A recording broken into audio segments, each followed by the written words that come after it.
Я хотела вам показать, как украшают бельгийцы к Хэллоуину. Ну, я не знаю, как дома, но, по крайней мере, вот так вот на окнах. И посмотрите.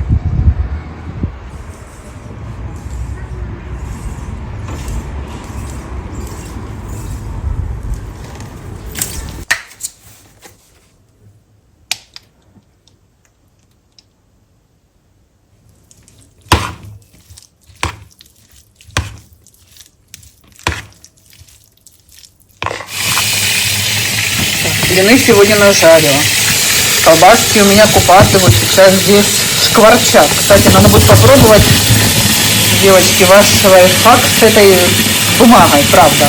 Кстати, я где-то видела, как рыбу жарили. Вот тем способом, про который вы мне пишете. Я еще вот крабовый салатик сегодня сделала. Еще вот хотела картошечку приготовить, но уже решили, что сегодня она нам не нужна. Поэтому курицу прячем до завтра. Так, я уже дома. У нас пятница, уже обед. У нас сегодня был тест, первый люстренный, это слушать текст, потом несколько текстов и потом отвечать на вопросы, короче, там. В общем, такое.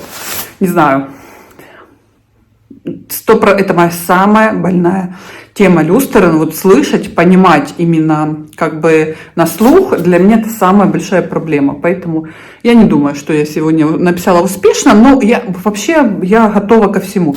С другой стороны, я думаю, ну толку я сейчас буду что-то, в принципе, эта учительница, знаете, она лояльнее, чем у нас был Том, потому что Том вообще так коршуном стоял, не давал даже слова спросить, сказать, у нас всех рассаживал вообще по разным углам, и прям очень к этому относился. Это Ханилор вообще нормально. То есть люди там были рядом, сидели, и там шушукались, и она никого не дергала вообще, никому ничего не запрещала. Можно было и спросить, и подсмотреть, и все. Но я не хотела. Почему? Потому что думаю, ну зачем я сейчас? Ну что-то там посписываю, что-то поспрашиваю. Если я не своим умом это все решу, ну ладно, ну сдам, ну и направят меня потом на следующий уровень, да, уже на Б. Ну и толку, если я тут еще толком ничего не поняла, не закрепила, допустим, на том уровне, на котором требуется. Я сейчас пойду выше. Зачем это мне надо? Поэтому я принципиально решила, вот как я услышала, как я поняла, как я могу, так, в общем-то, все издавать и, ну, и как бы действовать. Ничего не спрашивают, как знала, так и написала. И я уверена, что, конечно, ошибок я понаделала много, кое-что чего-то не допоняла, не дослушала, ну, это 100%. Вот, поэтому вот так вот. Там, конечно, будет еще у нас и Лейзен, и Шрейвен, и все это, потом это все будет результаты суммироваться. Ну, боже, честно, как будет, вообще не парюсь. Самое классное то, что мы с девчонками собрались как-то так, пошли просто выпить кофе после теста. Получается, наши все девчонки, наши украинки. Вот.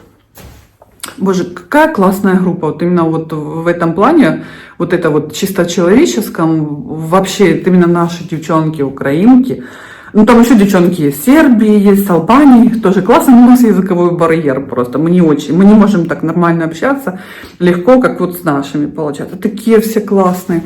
Мы сидели, 3 часа, мы проболтали вообще, еще, наверное, столько болтали, но уже реально, уже поздно, уже было пора уходить, что не хочется с ними прощаться, вообще не хочется.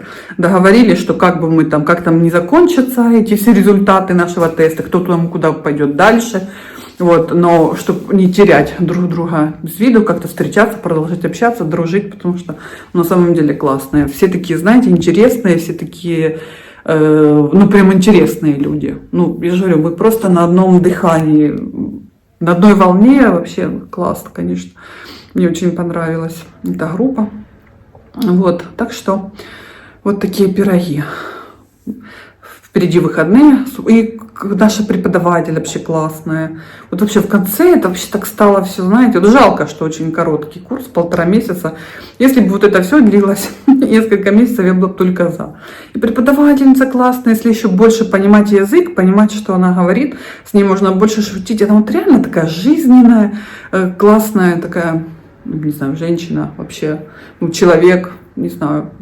Мне прям энергетически очень нравится, очень приятно. Так что вот такие дела. Пришла. Сейчас буду раздеваться, какими-то домашними делами заниматься. Сейчас надо картошку, наверное, стушить. вот с мясом. Вчера хотела, потом вчера как-то еды хватило, то салат делала, то блины, то колбаски эти жарила, купаты. В общем-то, думаю, зачем я ее приготовлю, потом в холодильник поставлю, после холодильника она же, мне кажется, не такая вкусная тушеная картошка, как свежая. Поэтому вот так. Все, девочки, наболтала вам тут, раздеваюсь. Потом включусь попозже. Чем я занималась последние минут 40? Вот, обжарила курицу, лук, морковка. Это все на дне. Так, что-то плохо фокусируется у меня. Потом добавила картошку. Вот. Ставила тушить. И у меня гора с плеч. Потому что уже будет что поесть.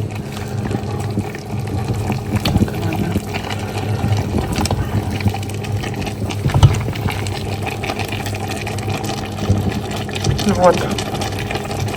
Так. Поставила, теперь можно и расслабиться. Потому что, если честно, хотелось мне немножко отдохнуть после теста. Ну, хотя мы отдохнули, мы с девочками. Ну, не только с девочками, там еще муж одной нашей сокурсницы, так сказать, к нам присоединяется. Вот. Классно пообщались, но все равно, знаете, дома это же другое. Вот, поэтому вот у меня уже главное стоит обед на плите, готовится. Теперь я могу допить свой утренний кофе. Знаете, какая у меня особенность? Я никогда не допиваю свой утренний кофе. Ну, допиваю, если воскресенье или выходной другой день, что мне никуда не нужно, я никуда не бегу. Когда у меня растягивается утреннее хотя бы на час, вот это вот кофепитие, завтрак, то да, я допиваю. Но если у меня какие-то дела, утром занятия, туда-сюда, там куда-то нужно бежать, вот, там какая-то работа, вот, то, понятное дело, я не успеваю. Я так, то, что успела, допустим, с бутербродом, то успела. Это я уже несколько глотков сделала, когда пришла. Вот, зачастую он у меня стоит, и мне важно, чтобы он меня дождался. То есть я прихожу, я еще потом его допиваю. И я очень злюсь, когда муж его выливал раньше. Я обычно прихожу, все уже пусто, а у меня, как, знаете, как какое-то вот внутреннее, что я должна его допить. Вот у меня просто такая какая-то, вот мне легче, он меня дождался, его допила, мне хорошо. Если он его вылил, почему-то мне это не нравится. Так, вот так вот у меня здесь, посмотрите, базар-вокзал, нужно уже скатерть стирать, нужно здесь порядок какой-то навести. В общем, эти все перемыть подложки, этим уже займусь немножко позже. Вау! Картошечка уже готова. Зелень по желанию, салатик. Все, приятного аппетита. С укропом это очень вкусно. Я такая была голодная. И знаете, я молодец, что не стала перебивать аппетит себе опять какими-то тостами, с сыром. Знаете, я дождалась, пока приготовилась. Вот. Покрошила, как я люблю, скажите, укроп, сметанки немножко. И мне капец как вкусно.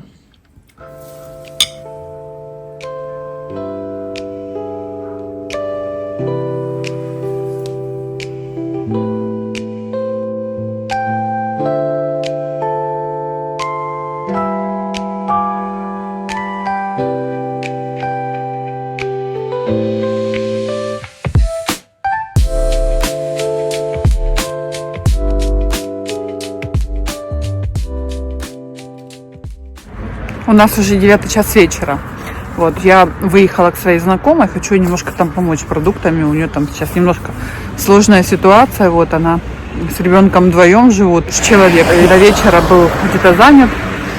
Вот, свои там дела, поэтому вечером вот еду. Так на вечер у нас потеплело, прям хорошо, спокойно, так, прям такая осень, такая кайфовая, если честно. Вот, в квартире только неприятно, а на улице вообще круто. Хотя сегодня срывался дождь. А сейчас так тихо-тихо, ни ветра, ни тебе чего-то, холода какого-то. Вообще класс. Тепло и приятно. Еще и пахнет листьями. Потому что, ну, дождик прошел, и ну, сейчас идет от листьев вот этот запах. Аромат, я бы сказала. Даже аромат такой осенний. Прям кайфули, если честно. Надо завтра мужа куда-то вытянуть погулять. Если он никуда не смоется, конечно же. Такой товарищ, что надо его утром тормозить. Вот. Ай. Хотелось бы, конечно, съездить куда-нибудь или в Брюгге, или в Гент. Пока еще тепло. Там, конечно, красота. Мы были когда? И там, когда было холодно, когда была весна, февраль, по-моему, март мы были. Холодно, особо не погуляешь, знаете, как оно. То ветер был, вот. А сейчас, конечно, можно было бы съездить прогуляться. Надо будет сегодня идею такую выдвинуть. Завтра нет, завтра у меня там встреча будет на 3 часа. Вот. А в воскресенье очень даже может быть. Все, отдала, поболтали, постояли, поделились впечатлениями про эти тесты сейчас, про уроки. Она в другой школе учится. Ну, тоже, знаете, есть чем поделиться. Вот. И все, решила, пойду домой пешком. Тут я, короче, между нами 3 или 4 остановки на трамвае. Вот, не хочу я ехать. Там постоянно крики в этих трамваях. Ой, короче, куча детей. Поэтому я лучше пройдусь. Красивая осень, тут такие красивые улицы. Стыдно признаться, но я вечером люблю ходить. Я, правда, не часто это делаю, очень редко. Но когда иду, я с таким удовольствием заглядываю в окна. Правда, окна здесь большие, и у многих они, не заштариваются, то есть, открыты, да. Это так интересно смотреть на быт. У них такие классные интерьеры, необычные, уютные, разные. И я вот это люблю заглядывать в окна, представляете?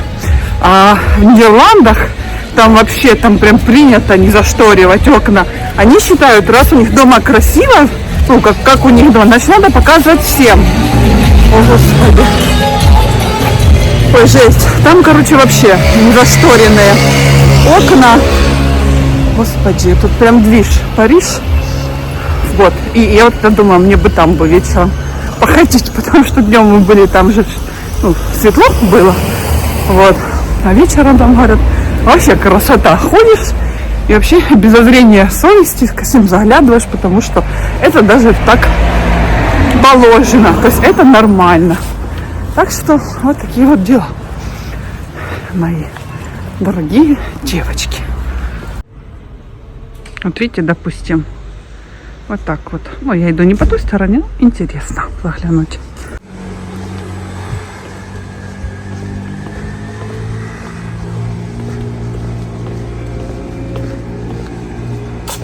Смотрите, как красиво.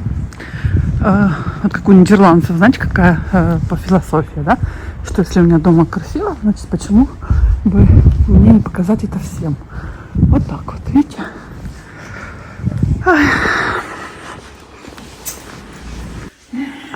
Что там такое? Це зараз оце шукати ці. Кто-то звонил, а ты пропустила? Та я не пропустила звіщення, Який там номер мені? Сообщение. Давай я посмотрю. Давай. У меня уже вечер. Я сейчас сижу и получаю большое удовольствие от этого вечера. Я вообще люблю пятницу, потому что впереди выходные. Ничего срочного делать не надо, никаких уроков, ни за что не переживать, рано вставать на следующий день. Тем более у меня по пятницам у мужа мальчишник, так сказать. Они там собираются после работы, там общаются. Вот, и это прекрасно. И он, получается, разрядку такую получает, знаете. Мужчинам нужно, в принципе, как и женщинам, тоже побыть где-то, пообщаться в своем кругу. Вот поэтому я всегда только за. Вот, приходила Дашуня, мы с ней тут посидели, поболтали, обсудили вот этот сегодняшний день, сегодняшний тест. Вообще, потом уже к маме заходила, у мамы проблемы куда серьезнее. У нее же 2 телефона. Один такой для общения, у нее Vodafone, получается, кнопочный, еще Nokia старый.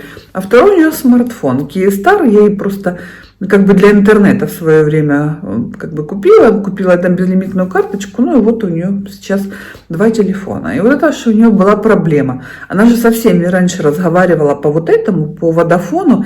И теперь, видимо, кто-то с ее подружек хочет ее добавить в WhatsApp. Как-то найти ее, чтобы говорить с ней по интернету. Он у нее кнопочный, понятное дело. Интернет, хоть мы и платим, получается, в пакет включен интернет, но в силу первобытности телефона, интернета нет. И я ей говорю, что возьми по этому номеру, позвони, объяснила, и скажи, что у тебя есть интернет, только на другом номере. Вот. Вот так вот. Потому что, говорю, кто-то же тебя разыскивает и хочет поговорить по интернету. У нее же там подружки, конечно же, остались. Тем более есть о чем поговорить. Вот, и поэтому вот так вот. Я только за, чтобы она как можно больше общалась. Она такая, как бы у меня любитель пообщаться. И вот она выходит, и тут очень много ее останавливают. Вот, и хотят с ней поговорить, и она бы не против. Но, к сожалению, да, языковой барьер. Она, кстати, учила французский, еще по-французски она может немножко. Вот, ну немножко, ну как всегда, на уровне школы поговорить. Но, к сожалению, тут как бы в основном нидерландский. Вот, так что вот такие пироги. И я, кстати, да, я еще подумала, там девочки написали мне в комментариях. Я же действительно, у меня здесь много новых зрителей, и я ничего такого не говорила. Мама же у меня действительно с Покровска. Вот, и на данный момент у нее уже все, у нее уже дома нет, уже все разбито. Вот, и как уехала она с 2 сумками, вот и все, больше ничего не осталось. Все, в общем, уже одни руины остались, поэтому, конечно, читаешь комментарии, иногда, конечно, девочки так все романтизируют. Вот там пожилые люди так хотят, милее дома ничего нет. Она бы не ужала, девочки, если бы было все хорошо и был бы дом, ее в жизни бы с дома не выгонишь ничего. Но, к сожалению, реалии совершенно другие. Вот дома нет, человек лишился всего, вот и все. И поэтому вот здесь вот. Так что вот такие вот обстоятельства. Вот. Всем желаю всего самого наилучшего, девочки. Пусть вас эти все беды, пожалуйста, обходят стороной. Не дай бог, честно, с этим всем сталкиваться. И вот это вот... Тут даже не про материальное, а про то, что как важно это для наших родителей, тем более в таком возрасте. Это же столько труда было вложено, и теперь ощущают себя просто, ну, грубо говоря, бомжом, знаете, это, наверное, ужасно. Тем более у меня такая мама, она никогда в жизни не хотела быть, знаете, на шее кого, ну не на шее, а там при ком-то, чтобы кого-то стеснять, чтобы кого-то там обременять, вот. И теперь вот так вот, конечно же, им очень тяжело, вот. Поэтому...